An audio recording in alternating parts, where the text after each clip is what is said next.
Welcome to the School Owner Talk podcast, the longest running martial arts school owner podcast in our industry.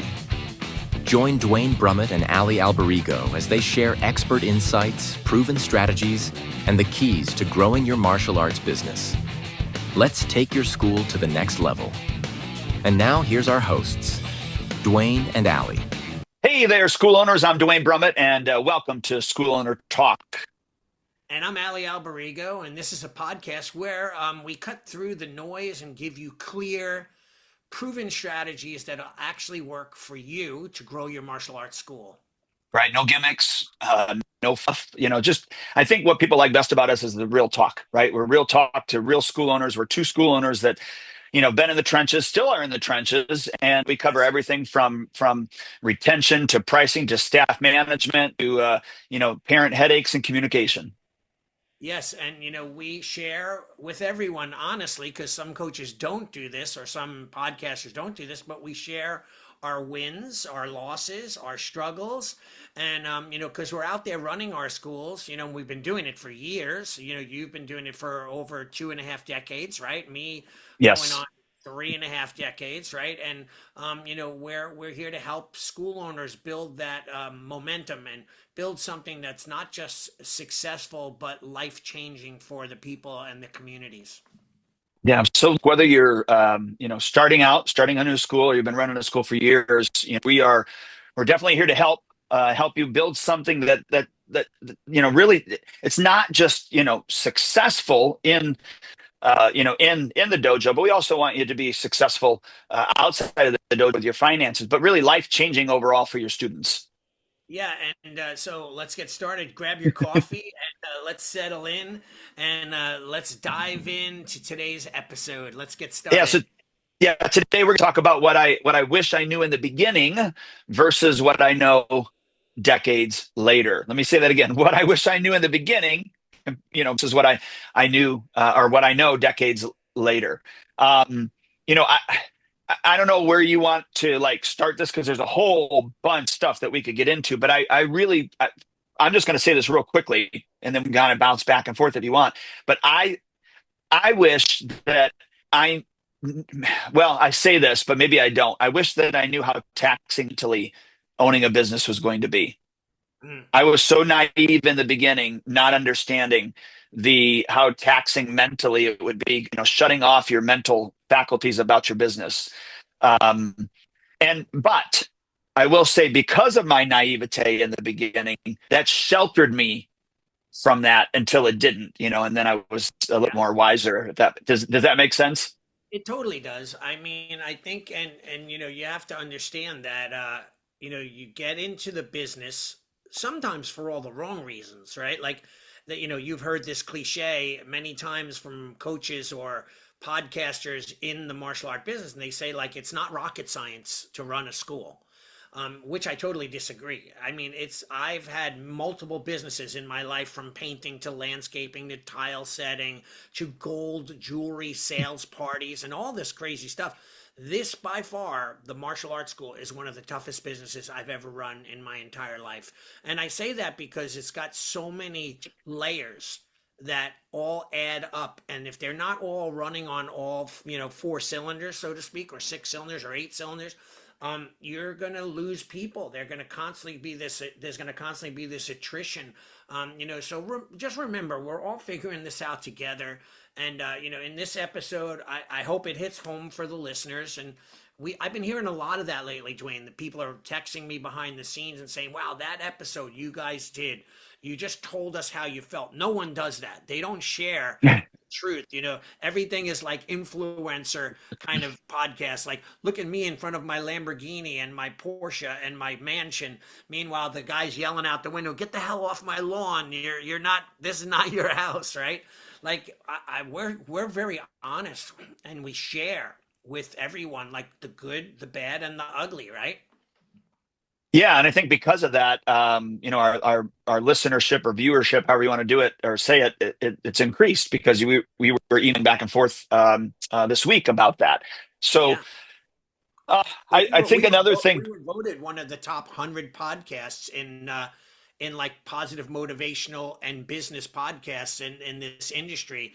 especially, but we were rated up there. I think we were like 97 out of 100. 91, Yeah, 91. 81 of the top No, podcasts. no, 90, 91, 91. 91. Pretty exciting, right? Like to think that we're even on the radar, for something like that, that people are listening, and we have people that are really utilizing what we share and putting it into action. So what's another thing you wish you knew in the beginning that you know now? Well, it's funny though.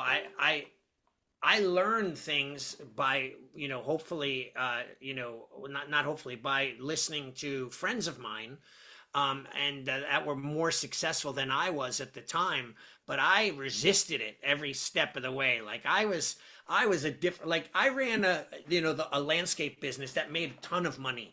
I had 4 crews and all this other stuff. But when I ran my martial arts school, I had this kind of stigma that, martial arts is not a business. Martial arts is not about, selling or charging money. You got to give your martial arts away if you're a real martial artist and a real teacher. So like I was afraid to even talk about while class was going on, whether we had a new t-shirt or we have a special event or anything like that, because it was selling out. Right. And then my classes again were brutal. Like we were like borderline abusive. Like I remember how I was brought up, and that's how I taught.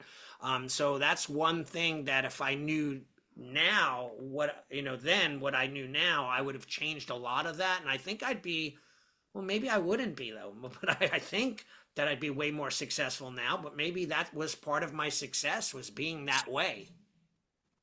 Yeah, I don't disagree. That's probably, but you also got in. You spoke about this in the beginning. You also got into this business, if you will, differently than I even did, because Yeah. when you told me this, and you've shared it on the podcast before, but you really opened up your school so you would have people that you could train on.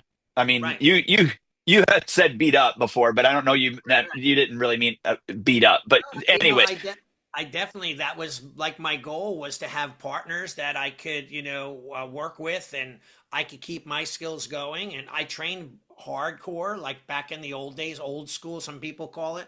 And I wanted to train my students so that I had people to work with, work on, beat up, like so to speak, but not in a bad way. Because I thought I was doing a great thing, and for some of those students that trained in that era, they thought I was too.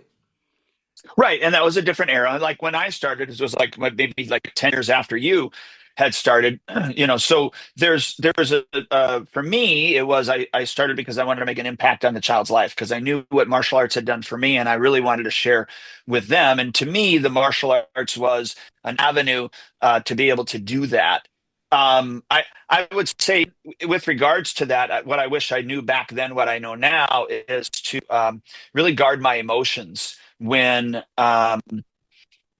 students quit, Right. and Oh yeah. not take it so personal. Because in the beginning, every student that quit, I was just devastated. And I'm not saying that it still doesn't affect me, Yeah. because it does, and partly because of the fact that I know what martial arts could do for them. I know that they're going to be, at some point, regret the fact that they didn't at least test for their black belt and earn it. Right. So I know all those things, but man, back in the day, it would be days that it would affect me that Way someone more, quit, because way more than that, probably months, I don't know right? if it was months, but yeah, maybe on some students It particular, was for yes, me. maybe. It was for me. Like I would still talk about it weeks and months later, about that kid that quit. And I also got a little bitter too, because we would put, like for example, I'm like teaching a class the other day, and I have a little 2-year old, because I do 2 to 4-year-olds in my school, right? And I'm running around the dojo. I'm a 60-year-old man who's got an 8th degree black belt, who's traveled to Japan umpteen times. And I got this little 2-year-old in my hand, adorable little girl, and running back and forth with her. And then I said to the parents, "How'd you like it?" And they're like, "Oh, okay, it's okay. We'll talk to our husband." I'm like, "Where are you going to get someone to run around with your 2-year-old to try to motivate them and help you? Like, and it's just okay? Like, do you realize, like, I want to go, do you realize who you're talking to? Like, and I don't mean that in a negative way, but I've been doing this, like, for years. I'm supposedly an expert at what I do, and I have some, accolades behind me. And to them, it was just a commodity. Like, okay, And I'll think about it. Oh, really? That tuition price? Oh, that sounds like expensive. To run around with your kid and try to rein them in. I have some kids that are bouncing off the walls, and we got to catch them, and like that frustrates the hell out of me too. So, but I get what you're saying though. It as you get older and more mature, and you've been doing this a long time, the pain subsides a lot quicker, right? Like when someone quits, or they don't want to train anymore. I mean, I just had two kids that were like on the test list for black belt, and now we have a meeting and we set it up, and then the parents are like, yeah, well, I have a brother and sister, and the mom's like, yeah, my son's quitting, he's not going to do it. My daughter's going to continue. I'm like, are you going to let him quit? Like, I go through the whole speech, and they don't, it doesn't seem like, I guess they just have given up. Yeah. Yeah. It does not feel good. But like you said, maybe we're a little more wiser and it doesn't affect us as much as it used Yeah. to, even though it does a little bit still. But yeah, I would say another thing for me, especially in the beginning, is I wish I would have had more business. That I understood business better because I didn't come from a business background, Yeah. and understand the percentages at the very least Right. to run the business under, Right. or run the business by, in Mm. order to maintain a a viable business and a profitable business. Yeah. And part of that was also because the fact that within 2.5 years of us being open, I bought my partners out. Right. And number one, I paid way too much money, knowing what I know now. I paid way too much money Right. to get them out of the picture, to buy them out. Now, was it worth it? Yes, but that was the first thing. But then once I had the business all to myself, I didn't know how to run a business. It's like, Right. by the numbers. Nor did they. They didn't, know how to run the business by the numbers. But we were still profitable. Um, and so I wish early on that I would have mentored up with, someone in the industry that would have helped me understand this is, the amount of percentage that goes to payroll, and goes to, Right. your utilities, and this goes to here, and hey, here, this is where your profit is. But even though, you should have, let's just say 30% profit, or 40% profit, whatever it is, not 100% of that 30% is yours. Big Right. part of that needs to go here. Like, I wish I understood that in the beginning. Yeah. Well, look, I ran a very successful landscape construction company where we made, we had jobs that were $30,000, $40,000 jobs. So I knew business. Like I knew like what it took to make a profit on, how much the shrubs cost, and how much the sod costs, and how much the sprinkler parts cost, and how much my labor like I understood that concept. But when it came to my school, I did not do it because I felt that was taboo. Like I felt like I was a minister in a church, but when I went to work, I was, doing bad things, like whatever it was. Like, it's just two different dichotomies of what it was. So I had to learn how to separate that, and then learn how to run my business as a business. And I do a lot of coaching, and what I find is one of the hardest things for most of my clients is to know their expenses, know exactly, because it's very elusive to be able to say, oh, this is what it costs me every month. How do you figure that out? Oh, I look at my checking account, and if I have $0 left at the end of the month, I didn't make much money. If I had 150, I made and that's not how it works, right? Like you need to know what it costs you to operate. And I mean everything, personal home bills, what it costs, and business bills, what it costs, and then what you're bringing in to the penny.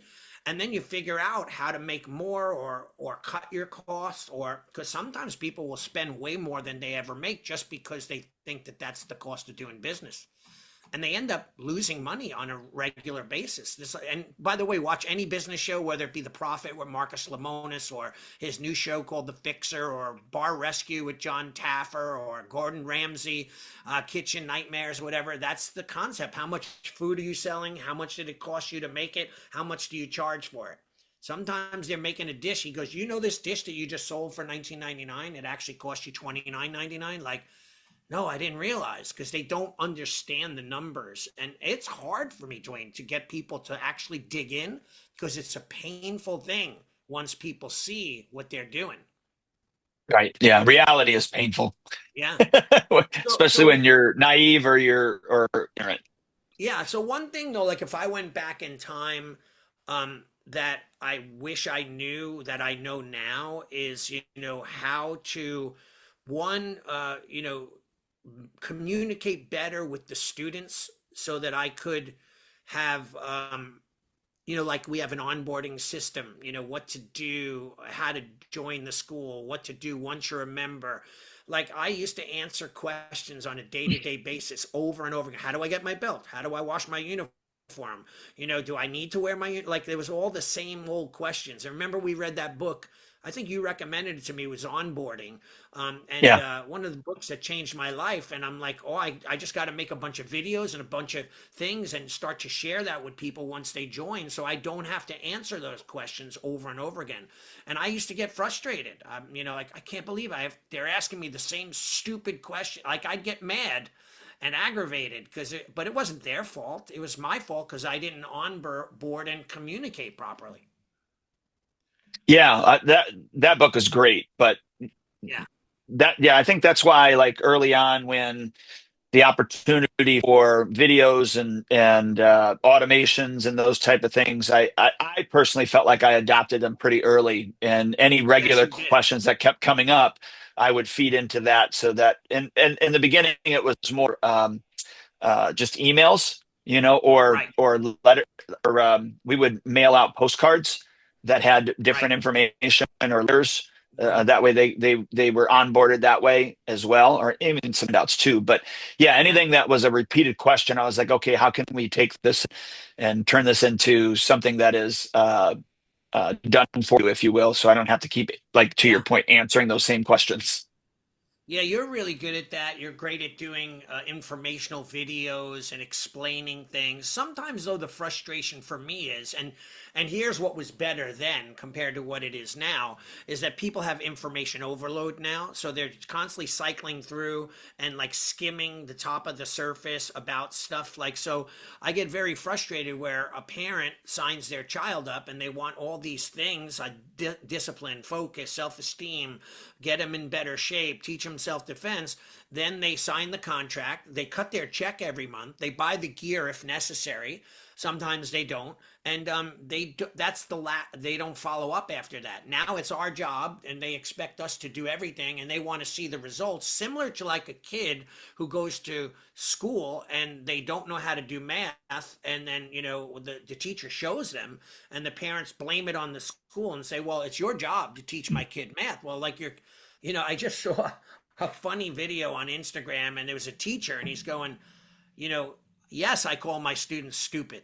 Like it's 94 degrees outside and you have a hoodie on. That's stupid. He said, I explained this problem on the blackboard 7 times and I did a private tutoring class with you and you haven't even turned your homework in. That's stupid. Like he went through all these things. He goes, it's not my responsibility. I can't. And I always say to my students, I can't unzip their skin and pull their skin on like it's, and now I'm their, in their body doing the moves for them. They have to do it. And sometimes the parents are just inundated with so much going on that they can't get to everything. So they're like scratching the surface. And that's how these kids grow up, scratching the surface, never really truly mastering, never really understanding skills and how to be amazing. Yeah, or even hard work. Right. Yeah. So even hard work. I guess the other thing I wish I would have known, this is from a martial arts level, if you will. I actually would have known jujitsu before I learned any other martial Mm. arts. Okay. I really do. I really do. I think from my martial arts background would have made a difference for me. Not that I'm not appreciative of where I first started, because I Right. certainly am. I mean, I wouldn't be where I'm at today without it. Yeah. Um, but the ground game, I kind of wish I had that down well before I had anything else down, which, Well, has nothing to do with business, but if I might correct you just on that, because this is a big common thing that people say is like jujitsu is not necessarily Brazilian jiu-jitsu. right? So Well, the that's why I the use ground jujitsu, game, and yeah. Like jujitsu is classically stand up groundwork. It's all mixed together, and that's where judo came from. So I think that that is a good base art for many people because, once you're in tight and you're grabbing on, you only have a few choices. Remove the grip, release the hand, take the person down, and then work on the ground, and so on and so forth. So I think that that's important. I happen to be fortunate, like that. I trained in those arts early on, so I didn't know any better. I was brought up in judo and jujitsu, and then ninjutsu, and aikido.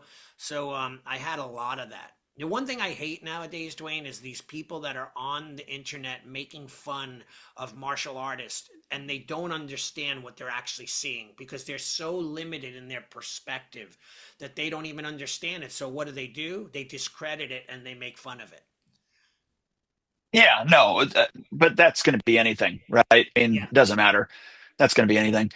So, um, no, I was going to say, is there something else you wanted to say with Well, what I you was wish going to you say knew? the last another thing too that like back one thing that I think that I did better back then was that I don't know if I didn't care.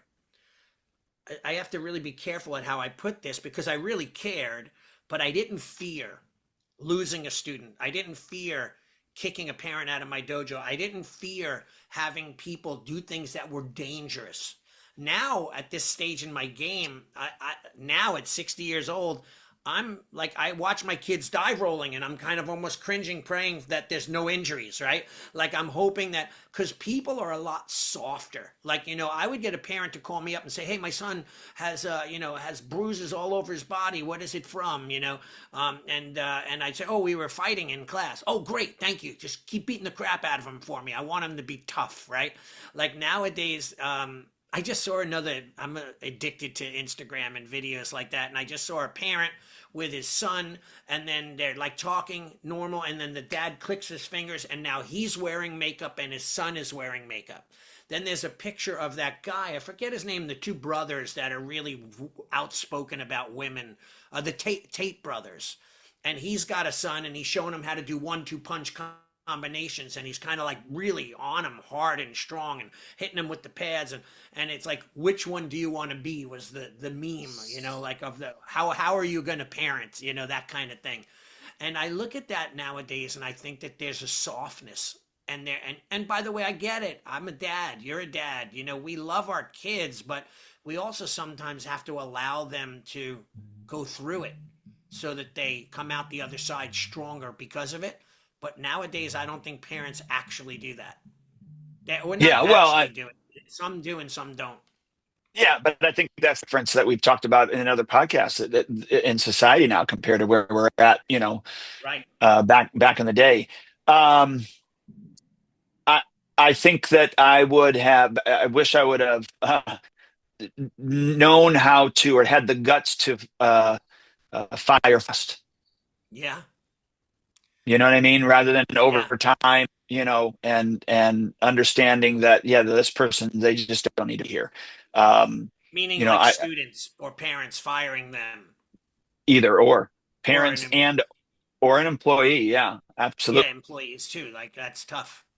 Yeah, the whole hire so fire fast mentality is so true, and and like you just brought up, it's the same concept whether it's an employee of yours who obviously happens to be a student, or just a student and a parent, because the parent is unruly, or the student is, or both. Right.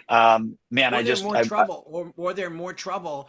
You should do the rule of thumb. Like if you have to say, Aaron 15 times in a class, like once you pass the 10 threshold, you had to repeat his name 15 times. That's a problem. You need because it all the other parents are here and like, oh, that's all he does is keep yelling that kid's name. He's nothing but trouble. He's ruining my kid's class.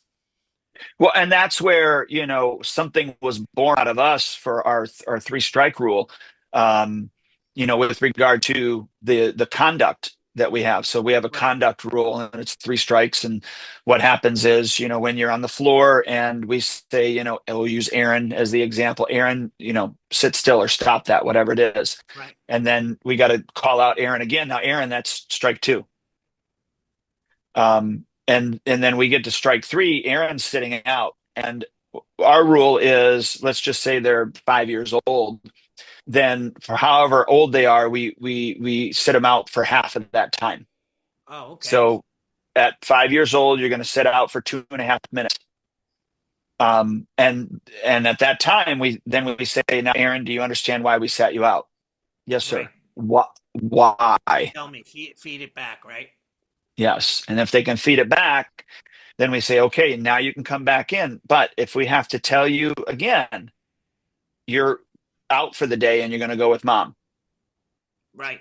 And we, that happens, like, let's just say that happened, and they don't straighten up and we send them out. That's what we call one perm strike against them. And so that permanent strike now holds no matter how long they're with us. Really? Yes. And then that's all explained in our rules and conduct when they join. But the second time that happens, that's a second permanent strike. And we sit and have a meeting with the parent and the kid. Okay. And we say, look, we get to a permanent strike. Here's what can happen. It could be a suspension for a month. It could be a suspension up to a year, or indefinite, depending on the infraction. Now, do you get parents though that are just like, I'm not paying for this. Like, I'm going to pay for him to sit out. Like, this is bull crap. I'm taking him out of my school. And then how do you react to that? Yeah, no, I've heard that.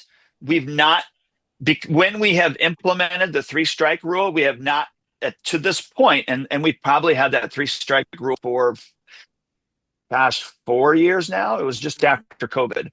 But we've not had to kick anybody out on that based upon that. We have a couple people that still have 1 or 2 strikes against them. Right. But we have not had a person get their 3rd strike yet. And again, those are permanent strikes. They don't ever leave. Like, it's a permanent mark against you. You know, it's interesting. I just had a conversation the other day with a mom, and her child is in, I think I might have mentioned this on the last podcast, but the child trains in our little kid class with the little kids, but she's older and she should be with the older kids. So her mom is going, like, we're trying to encourage her. And I go, I understand. Like, she went from being the biggest fish in the sea to being the smallest. And that transition sometimes is difficult. And I said, I know you're slowly kind of trying to build her momentum to be in the other class. But I think that she'd be way more challenged. And the mom's like, yeah, I know. I just don't want to force her. And, you know, and I said to the mom, I said quite nicely, I said, quite often it's very difficult for the parents as well to make that step and push forward. So anyway, I felt like Rocky when I felt really proud, like I mentored this mom and I walked away and taught the class. Next thing I do is I come back and the dad's there to pick up and he's got a puss on his face. He said, can we have a talk? And I took him in the office and he was angry with me. He's like, you know, your job is to teach my kid.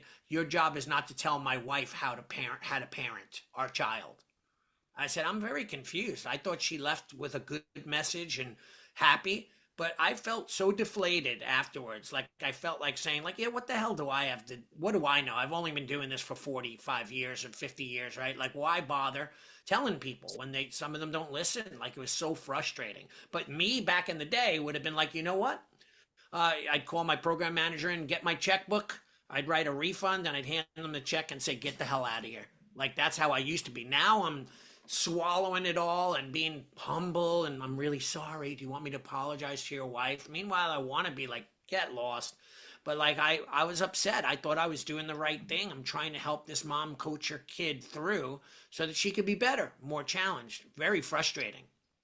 Yeah, man, I got a ton of questions about that, but yeah, Yeah. this isn't the podcast to do it. But yeah, back in the day, you would have been, you would have just kicked them out. So I wish that I would have some sort of, 3-strike rule, type thing. Not that I haven't kicked any out, because I have, and I remember the very, very first person that did it with, really,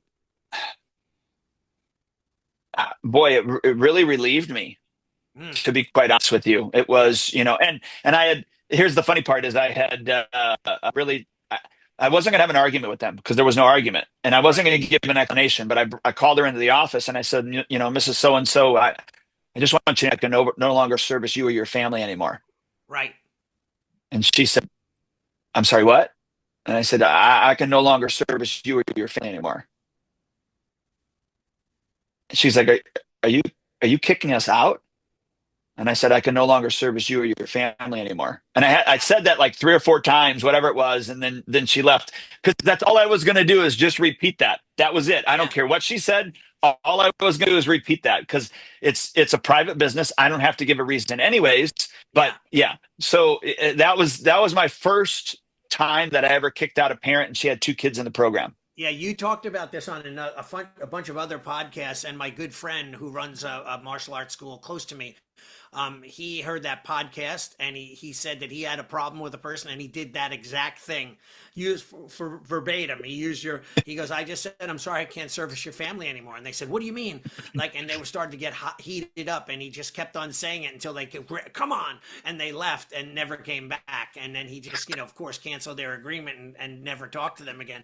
But it was, and here's one thing though that I wish I knew then, but I would give people too many chances, Yeah, give them way too many chances, like an excuse and this and that. I have a mom recently, she has her kid on the demo team, and have had some issues slightly in the past with her, and now the kid didn't show up to the last 2 demos, and the mom's saying, well, I told everybody. I go, but you signed the letter that said you'd be at all 6 tournaments.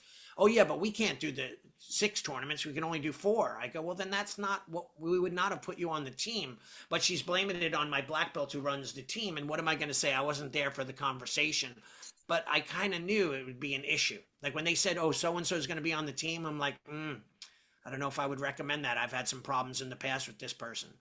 Nice lady though, but just doesn't really live up to what she says she's going to do.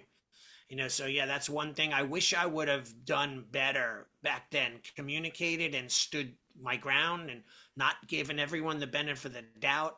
I just had a program manager, a student, a client that actually fired his program manager based on my recommendation, because the guy just refused to work. He said, I'm not doing what you ask. I'm not going to do those things. And he says, yeah, but you have to. Well, I won't do it. He said, okay, then we have to part ways and we have to go.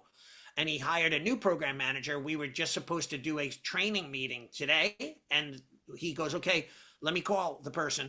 And they call, oh, they didn't answer. They're not ready for the meeting. I go, oh, that should be firing immediately. Start looking for a new program manager if they're not responsible enough to do the meeting.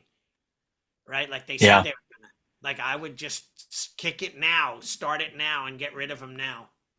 yeah, most definitely. Yeah, most definitely. I wish that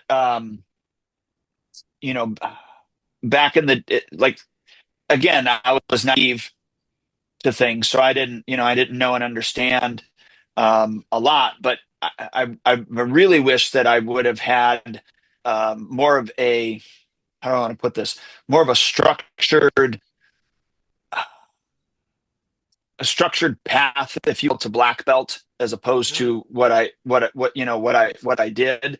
I don't get me right. wrong, we had requirements and those type of things, and things that you had to do at each belt level. In fact, I I think we had more stuff than we should have, and now we've taken stuff out and put other stuff in that is more applicable. Like I wish I would have had a better. I really like our program now. I wish I had the program I have right now back then, because I think we Yeah. would have produced even better martial artists. You know what I mean?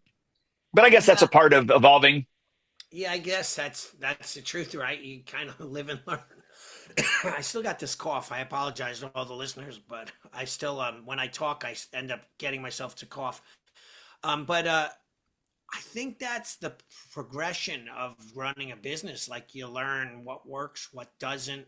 You got to find out what you thought would work, and if it didn't work, be able to adapt and change. I think that's a big mistake. I fall into that category a lot. Like kind of like one of those dinosaurs. Like it worked then, it's got to work now. But we live in a different era now. Like people are different. There's no doubt that people today are way different than they were 20 years ago. Parenting is different, activities are different, communications are different, the attention span Commitment. is different, commitment is Commit. way different. Like I love when parents say like to their kid, you know, we don't quit anything. We're just going to wait for the agreement and then we'll be done. I'm like, isn't that quitting? Aren't you hearing yourself? You're quitting. Like you can't stop. But I'm the type of guy who believes that the martial arts can change lives. And I believe that it does. And I've seen it do happen. But unfortunately, though, people don't buy into it and understand it like we do. Yeah. Like, Yeah. remember the movie The Butterfly Effect with Ashton Kutcher? Have you ever seen that? I haven't seen it. I heard of it, but I've not seen it. Yeah, very good movie. Like, you do this and then this happens. If you don't do that, this also could happen. And everything has an effect. And I wish there was a way to visually show that. Like if AI could say, this is what little Johnny will be like in the future. And he'll be, running a corporation, or this is going to be like if you let him quit. And, but then again, people don't see the martial arts the way I see it. So they might not believe what I'm saying. They think it's just a big sales pitch so that I could keep them longer, but I've seen it change lives. So I know I have that experience. I've watched it over the last 34 years. But you can't you can't get people to do things that they don't understand. Well, the problem is this has been always the case, but more so even now than before is, people are going to believe what they want to believe. Exactly. So you could give them enough evidence or draw a picture, as best as you possibly can, but without the buy-in from them, you're Right. not going to change their belief, you know. It's the vision, right? It's their Well, vision. it's They yeah, have to whatever their have the vision same is. same vision, right? Like you got to like you got the buy-in is so important, and then sometimes people are only buying in like a small portion. Like I said, if they sign their kid up, they think it's good for them, they think it'll help them, but the minute they get resistance and the kid doesn't want to go anymore, they're going to weigh out the stress level and say, okay, let them quit. I'm not going to pay $180 a month and have stress. What the heck? Just let them quit. Have them do something else. Maybe they'll be better at violin or whatever. So it's like one of That, those vicious cycles that we're in every day with our students. I will say that, and I'm going to flip what we're talking about here just for a second, but I'm glad there are a few things that I'm glad I didn't know when I first started compared to what I know now. And one of them is the mental drain that I kind of talked about before. Yeah. The other are different scenarios that have happened inside of the school that, I've shared with you, some shared on the podcast, some we can't share on the podcast. Um, just for privacy sake of individuals. But man, if I would have known some of those things, I would have been probably fearful to have Yeah. begun. So, you know, not knowing everything, even though sometimes we wish we would know things, Hmm. not knowing everything, I think, is a blessing. It's kind of like, people it's like, God, would you just tell me what's going to, well, maybe it's probably Yeah. good that he doesn't tell you what's going Right. to happen. You know what I mean? On some of those things, Yeah. because, it might be worse for you in that situation if you had known. Right.